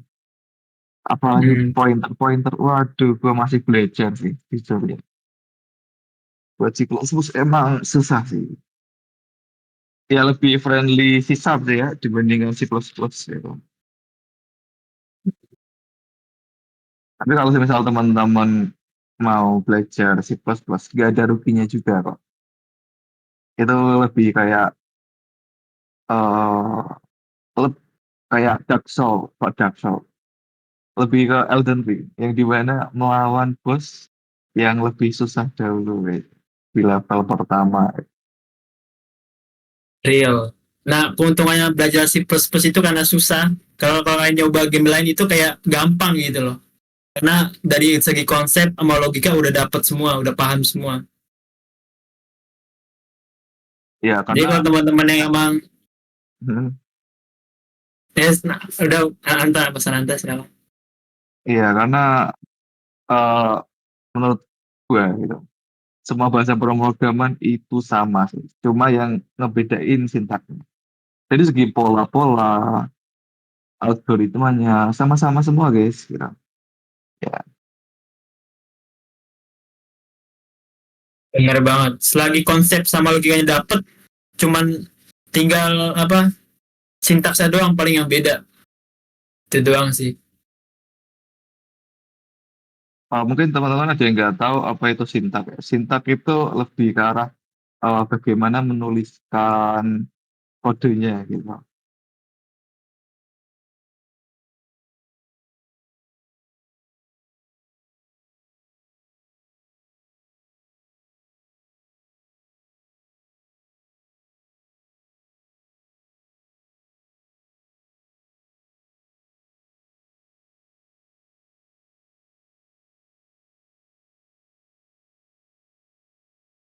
Oke, nggak ada pertanyaan lagi ya. Tapi kan Oke, kalau nggak ada lanjut terakhir nih, looping. Sebelum kita coba buat game.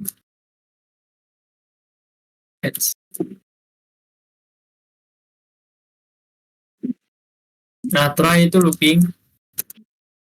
Jadi apa sih itu looping? Looping itu jadi misalkan nih, kalian itu pengen ngeprint atau ngelog.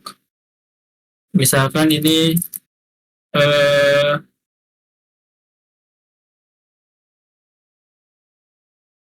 private sebanyak 10 kali gitu. Jadi harus copy paste, paste, paste di sini.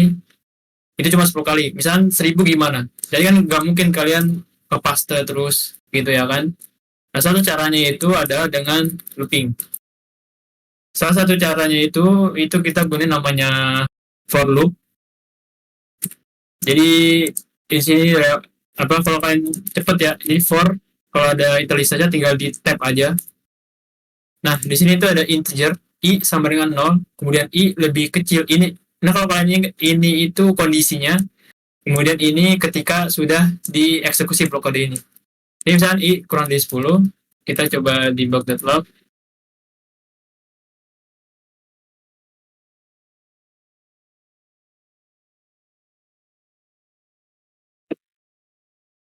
Nah, ini dia bakal dieksekusi sebanyak 10 kali.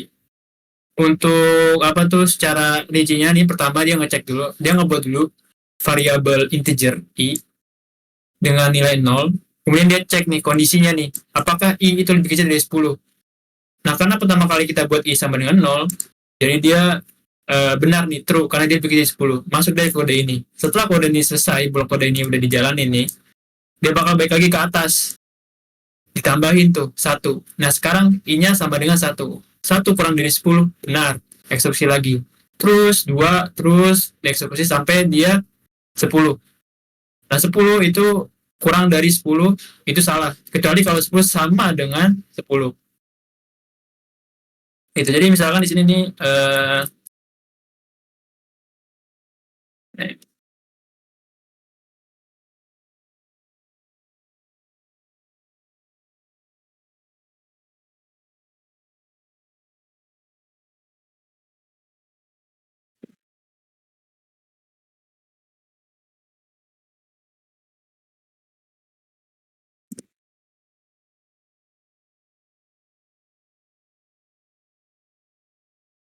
nah saya sampai nih, lihat nih. Jadi I-nya itu pertama dia dimulai dari 0, terus dia dieksekusi 0, 1, 2, 3, 4, 5, 6, 7, 8 sampai 9. Ketika dia 9, pas dia balik lagi udah kelar dieksekusi kodenya, dia balik ke atas ditambah 10.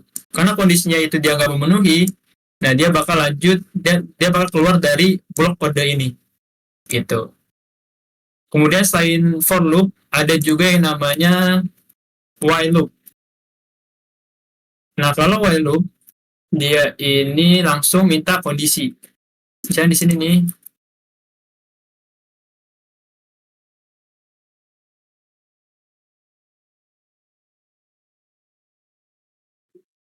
selagi umur dia masih lebih kecil dibanding 50, dia bakal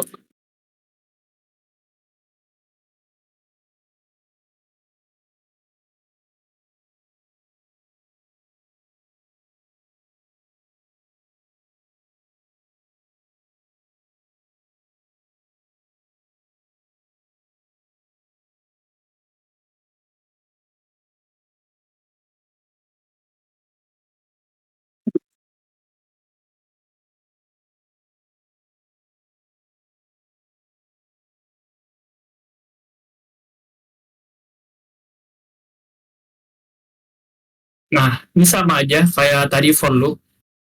Dan dia eksekusi terus sampai dia berumur 49, baru dia keluar dari blok kode ini. Jadi apa sih bedanya while sama for loop? Jadi kalau for loop ini nih, itu digunain kalau misalkan kalian tahu udah apa mau sampai berapa gitu kode ini bakal dieksekusi. Kalau misalkan while itu dia kondisi, misalkan kondisinya nih saat ini misalkan dari segi player, misalkan apa musuhnya nih, jarak dari musuh ke player itu dia lebih besar daripada 5. Nah ketika dia mendekati, dia barulah keluar gitu. Jadi kalau for loop dia ini kalian gunain kalau udah tahu nilainya itu berapa banyak yang kalian pengen loop. Tapi kalau while itu kalau kalian nggak tahu nih mau berapa kali kalian ngeeksekusi kode ini. Ini sih perbedaan utamanya. Nah selain while loop ada juga yang namanya itu do while.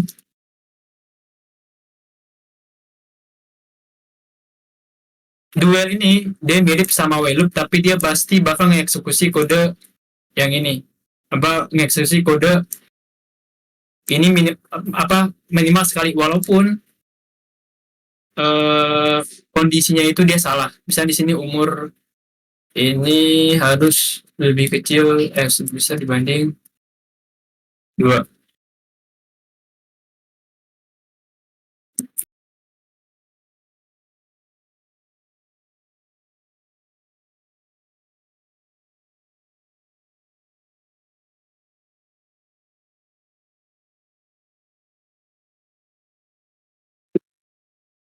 Dan di sini nilai umur itu 0, yang dimana seharusnya pada kode yang ini itu nggak dieksekusi karena 0 jelas dia nggak lebih besar daripada 10.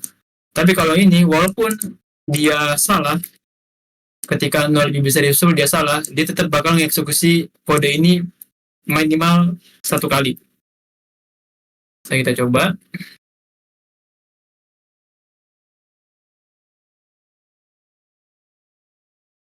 Nah, di while loop. Jadi dia bakal tetap dieksekusi walaupun kondisinya itu salah. Jadi apa minimal banget dia bakal dieksekusi 1 kali. Terus biasanya nih For loop juga itu digunain biasanya kalau kalian punya namanya array. Tadi kita pernah belajar array. Jadi bisa tadi apa, array.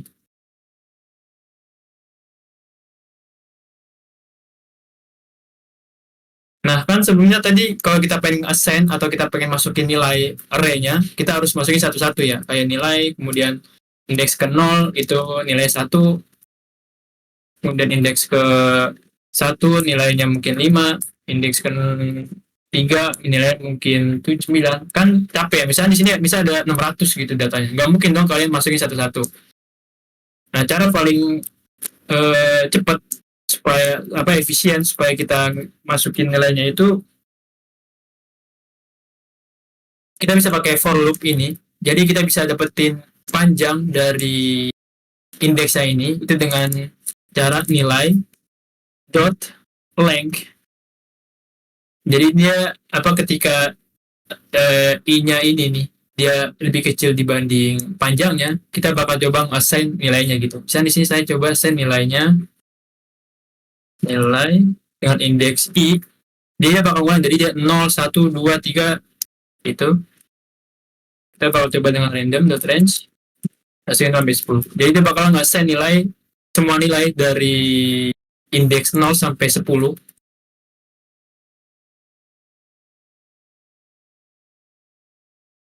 Jadi dia bakal ngasih nilai indeks ini semuanya itu otomatis dengan random range dari 0 sampai 10 gitu. Jadi misalnya kita coba kita for loop lagi.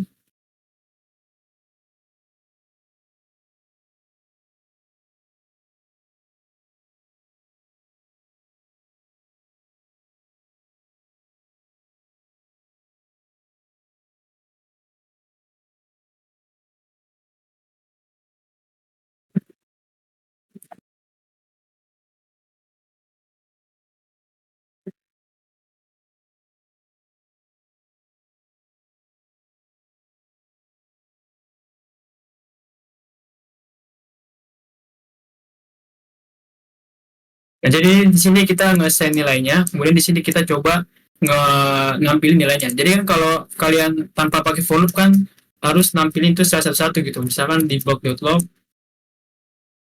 kemudian apa nih nilai 0,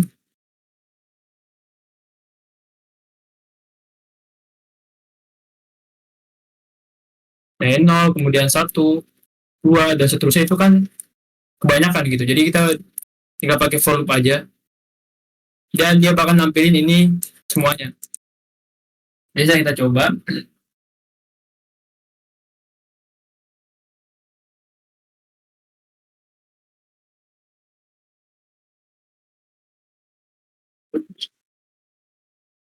Nah, lihat dari nilai atau array yang kita buat itu dia udah diisi semua setiap indeks dan kita tampilin semua gitu tanpa kita harus ngebuat satu-satu. Itu dia salah satu kegunaan dari looping. Oke, tanyain mengenai looping ini.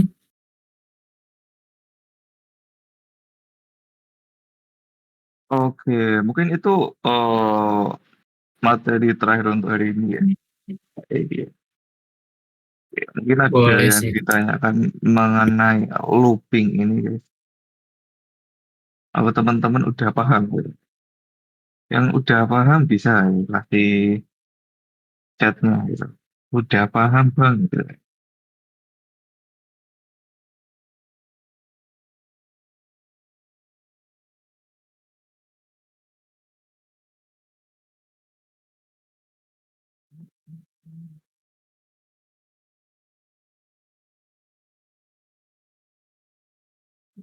Paham bang dari Santi. Yo, mantap mantap. Nah mungkin ini udah masuk sesi Q&A ya paling terakhir jatuhnya ya Kak Agi ya. Iya bener. Oke mungkin boleh teman-teman ngajuin beberapa pertanyaan. Bahkan mungkin nggak terkait materi hari ini juga nggak masalah gitu. Dan juga apapun itu dipertanyakan boleh saja di sini guys, jadi Q&A. Maupun semisal ntar pertanyaan mengenai game design dan lain-lain, itu juga boleh kok. Tuh. Dari Islam Mas, nanti recordnya taruh di mana ya? Nah, kita ada channel YouTube. Nah, kita nanti bakal kasih video recordan kita di situ. Tinggal teman-teman nunggu aja sih setelah selesai upload gitu.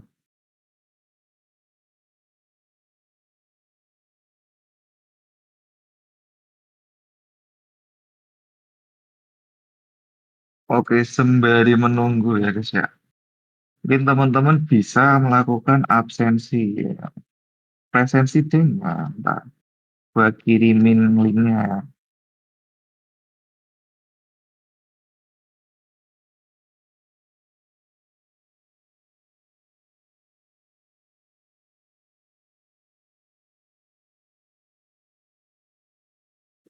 It's sampai jam 4. Oke. Oke, dari Bang Nopal ya. Rekomendasi channel YouTube buat belajar Bang. Apa yang ada gini? Ada andalan yang tersendiri kayak channel. Ini belajar apa ya? Belajar pemrograman secara dasar kah, atau belajar Unity secara keseluruhan ini?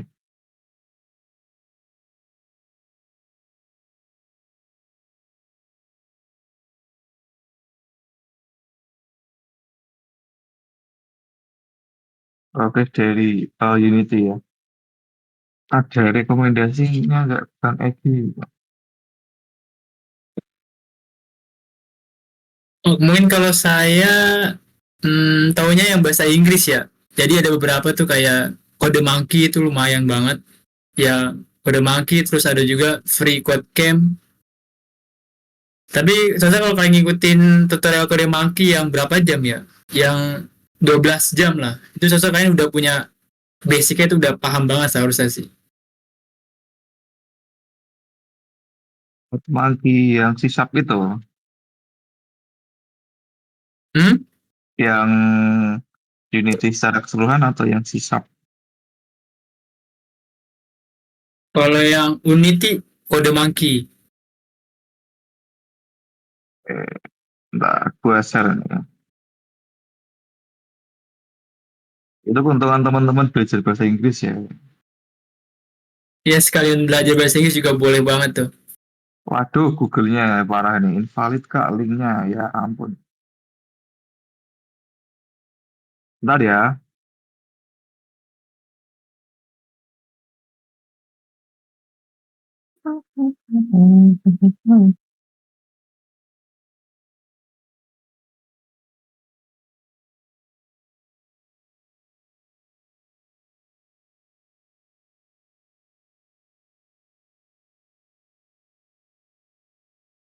Udah aku perbarui ya guys ya.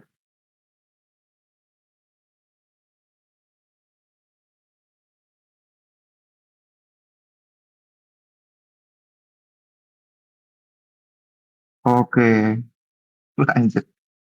Perjalanan Bang Eki belajar Unity dari nol gimana Bang? Kita nyalain Mas Nopal nih ya. Nah, ini Oke. Saya itu dulu belajar itu paling pertama itu jelas apa karena penasaran ya bikin game itu gimana sih. Jadi coba-coba nonton di YouTube itu tuh. Pertama saya nonton tutorial itu dari Free Code Camp. Kemudian juga habis itu itu saya nonton itu yang link dikasih Ananta itu udah sih. Jadi kalau belajar sendiri itu kurang lebih udah hampir 2 tahun lah Unity ini. Tapi saran saya yang apa kalau kalian emang pengen programmer ya pelajarin konsep programming. Kalau kalian pengen desainer, artis, sesuaiin aja lah dari path atau jalan yang kalian pilih gitu loh.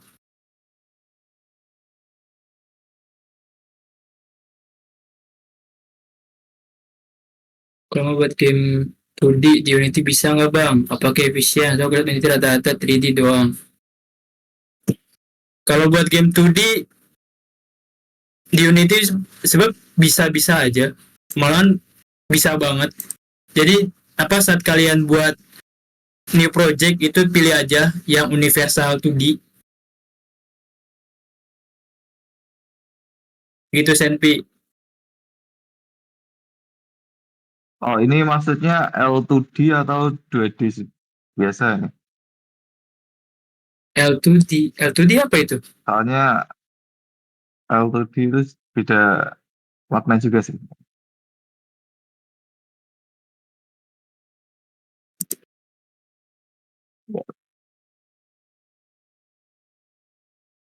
Kalau kalau 2D itu pasti yang sering dipakai Unity, antara Unity, Godot itu udah comfort zone ya untuk developer buat make game engine-nya.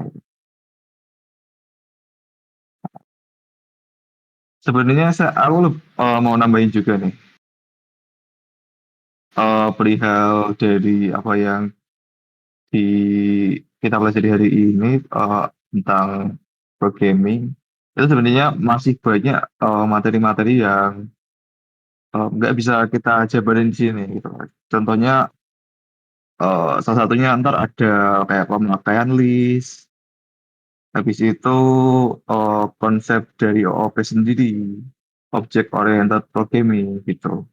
Nah teman-teman mungkin diharapkan karena kita nggak bisa nyampein semuanya kayak setidaknya belajar cara mandiri juga gitu.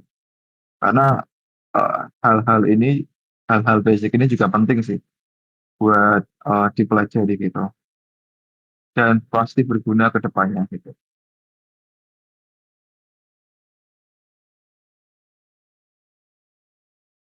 Nah, L2D, oleh 2D, eh, maksudnya konsep yang gimana gitu. Kalau misal Left 2D itu apa namanya yang diambil dari Blue Archive ya. Mas Egi pernah main Blue Archive tidak? Kalau Waduh, nah kalau L2D tadi Blue Archive itu setahu gue ya, kalau salah bilang aja. Yang karakter gerak-gerak gitu kan, itu sebenarnya konsep awalnya bisa gitu. Bisa banget malahan gitu. Ntar tinggal bagaimana kerjasama sama artisnya gitu. Jadi ketika misal di karakternya di pet-pet ntar ada gerakannya gitu kan. Nah itu bisa aja di Unity. Bisa banget malahan.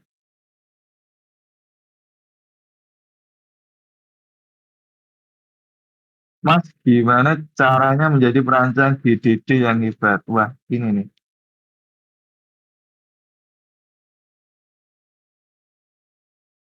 Mas Eki mau menjawab? wah ini GDD mungkin jagonya nih Mas Nopal ini nih. Oke, apakah kita akan undang Mas Gopal ke atas? Oke, boleh. Boleh banget Mas Nopal.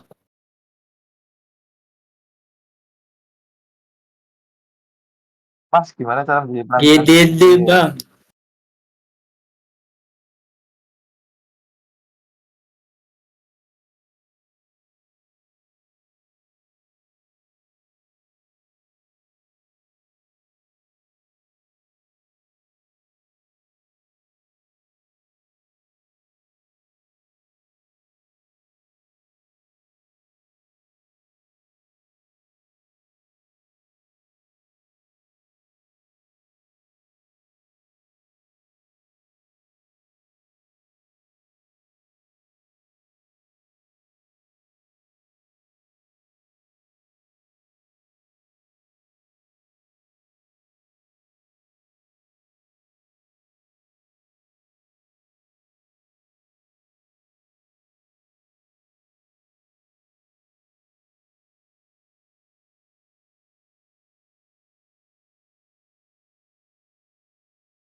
lebih ke over scope kan ya.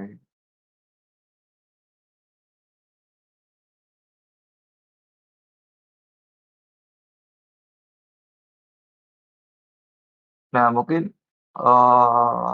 ini emang salah satu game design itu perlu dibikinkan sebuah, eee, ruang tersendiri ya, dan sendiri kita sharing-sharing sih sebenarnya sih, gitu sih. Ya karena penjelasannya juga panjang gitu dan juga mungkin beberapa orang-orang ada memakai platform yang berbeda-beda gitu. Tentunya kalau di sini kan yang dikasih tahu oleh Mas Nopal ini dia memakai, Google Word ya, apa nih, Google Docs ya. Nah sedangkan beberapa teman-teman termasuk aku juga pakai Notion gitu kan. Ada pertanyaan lagi dari teman-teman tidak? Atau kita mau adain sesi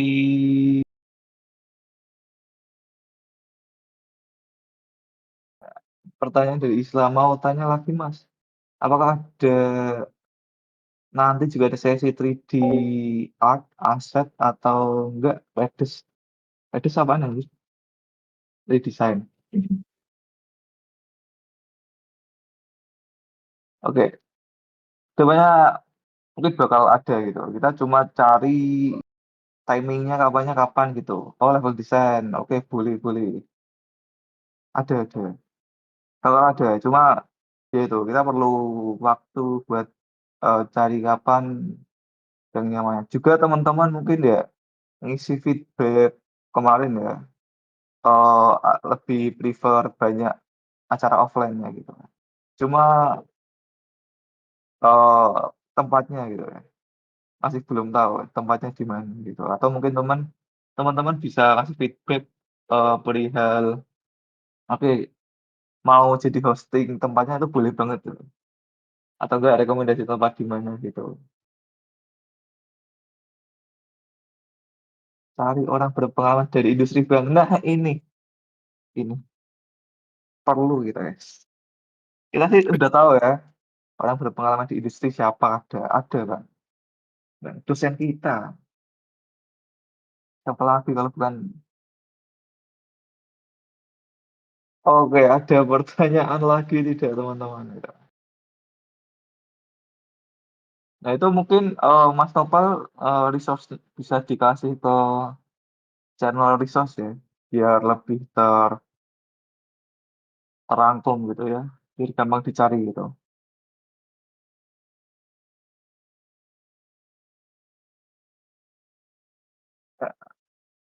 Ada lagi yang ditanyain guys dari teman-teman? Nggak ada lagi kan? Oke. Oke, karena jam sudah menunjukkan pukul 3 ya, bagi teman-teman kan pastinya, ada yang puasa gitu kan, udah mau prepare buat cari makanan gitu. Oke, mungkin, bisa kita akhiri ya, untuk sesi dari hari ini sendiri gitu. Jangan lupa teman-teman isi persepsi kalian dan juga isi feedback untuk kedepannya kita bakal lebih baik lagi dan lebih berkembang dan jangan lupa teman-teman, tetap belajar ya secara mandiri ya, gitu. Karena kita tidak 100% memfasilitasi pembelajaran kalian, karena kalian juga sudah mahasiswa gitu kan, nggak mungkin di-babysitting terus-terus gitu kan. Dan mungkin ada beberapa kata untuk mengakhiri sesi ini Mas Egy Kurniawan gitu.